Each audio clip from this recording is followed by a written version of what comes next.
Hello, I'm Vicky Butterfly. I'm an international performer and I'm here to tell you about some more of my inspirations. Today I'm going to talk about ANITA BERBER.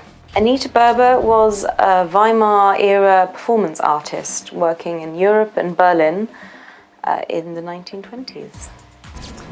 She was famous for raw dance performances on edgy subjects and with gratuitous nudity, and she was just as famous for her interesting and scandalous private life.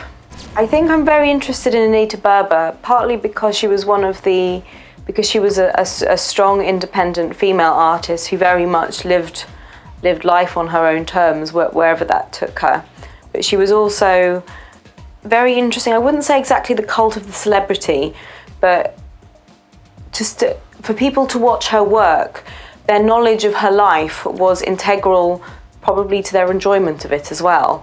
It was her real life added a lot to the abstract of her work. And there's very little film footage of ANITA BERBER. She made some appearances in some films. Some early films, but I wouldn't say that as an actress or as a film performer she ever really lit up the screen. I think probably she's most inspiring because of the concepts of her work and because of her life itself. I think that's far more her life and her personality. Maybe it's the cult of the personality of ANITA BERBER. I discovered I first came across ANITA BERBER through a portrait. Actually, it was one of Otto Dix's pictures.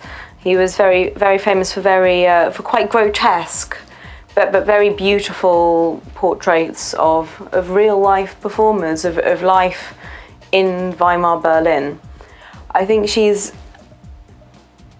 her life story is very interesting to read about. But her work as well, there's a lot of photographic imagery of her that's very powerful. She was definitely a master of manipulating the media image, of using publicity. Her performances it's hard for us to say now because I don't agree with watching film performance a lot of the time. I think it flattens it. I think it doesn't ever capture a lot of, unless something can be appreciated purely on a technical level. If it's something that's maybe more artistic or that you can experience on an emotional level, I think everything's going to be lost on film. So it's very hard to say what the experience of watching her would have been like. But she was a performer who could definitely combine this very grotesque eroticism that was unusual for the time. She came out of a